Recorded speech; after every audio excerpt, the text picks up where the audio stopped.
अस्सलाम वालेकुम मेरे प्यारे बहन भाइयों, क्या हाल चाल है। अल्हम्दुलिल्लाह हम सब खैर खैरियत से हैं और अल्लाह पाक से दुआ है कि मेरे तमाम देखने वाले बहन भाई जहाँ भी होंगे खुश होंगे, अल्लाह पाक के हिफ्ज़ अमान में होंगे। चलिए जी, आज का व्लॉग करते हैं स्टार्ट और आपने हमारे साथ रहना है, वीडियो को फुल देखना है, स्किप बिल्कुल भी नहीं करना, ठीक है। और जो मेरे चैनल पर न्यू है उनसे गुजारिश है, प्लीज़ अगर आपका दिल चाहे तो मेरे चैनल को सब्सक्राइब कर दें, नहीं तो खाली वीडियो को वॉच कर लें, ठीक है, जैसे आपको सही लगे। चलिए जी आगे बढ़ते हैं। तो यहाँ पे देखें जी, रात को इतनी तेज़ आंधी तूफ़ान आया था कि पूरे घर में मट्टी मट्टी। आपको पता है ना, हमारे घर में इतनी सारी रेत है, तो बस जी जब ज़रा सारी हवा उड़ चलती है तो हमारे घर में तो रेत जो है ना वो उड़ उड़ के कमरों में, बर्तनों में, पता नहीं कहाँ कहाँ घुस जाती है। तो बस जी फिर मैंने बच्चों को लगाया कि आप चारों बच्चों ने कमरे की सफाई करनी है और मुझे थोड़ा सा काम था बाहर, मैं वहाँ गई। काम क्या था कि एक दो मकान थे असद साहब ने देखे हुए, तो मुझे कह रहे थे साथ चलो आप देख के आ जाओ, अगर वो आपको पसंद आ रहे हैं तो वो हम किराए के लिए, उन दोनों में से कोई एक जो भी आपको पसंद आए तो किराए के लिए हम ले लेते हैं। तो बस जी फिर बच्चों ने ही वीडियो बनाई और बच्चों ने ही जो है ना साफ़ सफाई की। जमजम ने, अली फरदीन और रुमैसा, ये चारों लगे हुए थे। हमारा इरादा था कि कमरे को धो लेते हैं, लेकिन क्या है कि पिछले 1.5 हफ्ते थे जिससे ना पानी बिल्कुल भी नहीं आ रहा। हम तो पानी को इतना आराम आराम से इस्तेमाल कर रहे हैं ना कि संभाल संभाल के कि ईद आराम से गुजर जाए। आपको पता है बड़ी ईद में पानी की कितनी ज़्यादा ज़रूरत होती है। तो बस जी इसी वजह से हमने ना कमरे को वॉश नहीं किया, धोया नहीं है। नहीं तो हर ईद पे मैं तो दोनों कमरों को, बैठक को भी और कमरे को भी, दोनों को साफ़ करती हूँ पानी के साथ अच्छी तरह से। तो बस जी बच्चों ने खाली झाड़ू वगैरह लगा दिया तो मैं तो चली गई थी। वापस आई तो बच्चों ने हमें बताया कि भाई देखें हमने साफ़ कर लिया। फिर मैंने बच्चों का बहुत शुक्रिया अदा किया। सब ने फिर 10-10 रुपये खर्ची ली और इन्होंने जाके चीज़ मंगवा के खाई।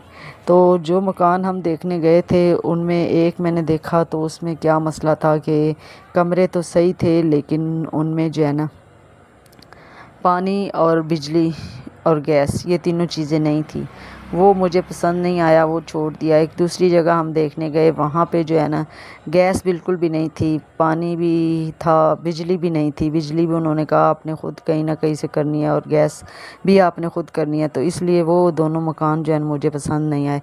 फिर मैंने असद साहब से कहा कि चलते हैं घर वापस, क्योंकि बच्चे अकेले हैं। एक दिन के बाद, आज जुमेरात है तो कल जुम्मे का दिन है, हफ्ते वाले दिन ईद है, ईद के बाद देखेंगे इस काम को, ठीक है। फिलहाल जो है कुर्बानी का करते हैं, अभी हमने कुर्बानी का जानवर लिया नहीं है। तो वो भी असद साहब कह रहे थे कि लेना है। तो बस जी हम वापस घर आ गए, बच्चों को देखा तो बच्चों ने घर को साफ़ करके रखा हुआ था।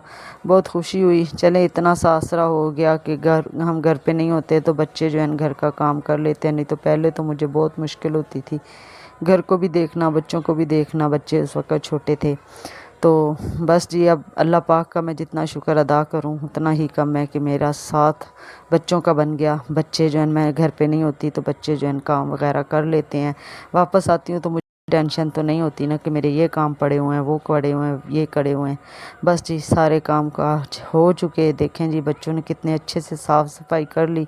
और अभी एसओ साहब से मैं कह रही थी कि आप जो है ना जाएं और जानवर लेकर आएँ, बकरा लेकर आए, तो मुझे कह रहे थे पूरे घर में धूप होती है तो उसको ला के बांधना कहाँ है, ठीक है, जुम्मे वाले दिन कल ही हम ख़रीद लेंगे, एक दिन रह जाएगा, कल मैं जाके ख़रीद लूँगा इंशाल्लाह, तो आप फ़िक्र नहीं करें। मैंने कहा नहीं बस आप आज ही जाएं। तो कह रहे थे अच्छा ठीक है, अगर आपके पास पैसे हैं तो दे दो।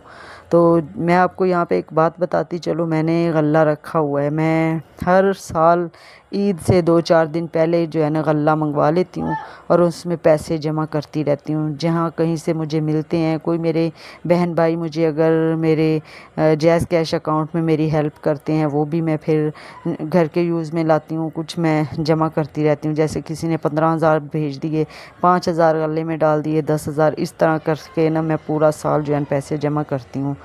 तो कभी कम भी डालते हैं, कभी बिल्कुल भी नहीं डालती। तो बस जी یہ تھا تو اسد صاحب کو پتہ تھا، مجھے کہہ رہے تھے کہ آپ نے تو غلے بنا کے رکھے ہوئے ہیں۔ میں نے کہا ہاں، تو یہ آپ کو نظر آیا نا غلہ، تو اب اس کی ہم نے قربانی دینی ہے۔ یہ دیکھیں جی، میں نے توڑ دیا اور اس میں سے پیسے جو ہے نکالنا شروع کر دیے، اور پیسے جو ہے نا نکالے، اور کچھ پیسے اسد صاحب نے لیے، گنتی کر کے لے کے گئے ہیں۔ مجھے کہہ رہے تھے یہ بھی آپ گن کے رکھو یہ کتنے ہیں، تو 15,000 تو وہ لے کے گئے ہیں۔ تو میں نے کہا چل ٹھیک ہے، ان کو بھی میں نے گنتی کیا ہے، یہ جو باقی پڑے ہوئے ان کو بھی گنتی کر کے اب اسد صاحب آئے ہیں تو ان کو میں نے یہ باقی بھی پیسے دے دیے۔ میں آپ کو بتا دوں کہ میرے ٹوٹل غلے میں جو ہے نا 45,370 روپے بنے تھے، تو جو 370 روپے تھے وہ میں نے لے لیے، باقی سارے پیسے میں نے اسد صاحب کو دے دیے۔ تو 370 روپے میں نے اس لیے لیے کہ میں نے دوبارہ آج کے دن ہی غلہ منگوانا ہے، عید سے 2 دن پہلے میں نے غلہ منگوانا ہے، ٹھیک ہے نا۔ تو بس جی، میں نے اسد صاحب کو کہا کہ میں آج یہ میں نے غلہ توڑا ہے تو اگلا غلہ میں نے آج ہی منگوانا ہے اگلے سال کے لیے انشاءاللہ۔ تو یہاں پہ یہ دیکھیں جی، یہ غلہ آ گیا، اسد صاحب چلے گئے اور یہ غلہ میں نے منگوا لیا علی سے، یہ 250 کا آیا ہے، تو انشاءاللہ اگلے سال تک یہ بھریں گے۔ اوکے جی، اللہ حافظ، پاکستان زندہ امید ہے کہ باد۔ میری آج کی ویڈیو آپ کو پسند آئی ہوگی۔ بس کام کاج کی مصروفیات کی وجہ سے میں کوئی زیادہ اچھی ویڈیو بنا نہیں سکی۔ ضرور لائک کریے گا، شیئر کریے گا، کمنٹ کریے گا، دعا میں یاد رکھیے گا، دعا کریے گا انشاءاللہ اگلے سال تک اس غلے کو بھی ہم فل کر لیں قربانی کے لیے۔ تو چلیے جی، ملیں گے کل ایک نئے ولاگ، نئی روٹین کے ساتھ۔ اللہ حافظ، پاکستان زندہ باد۔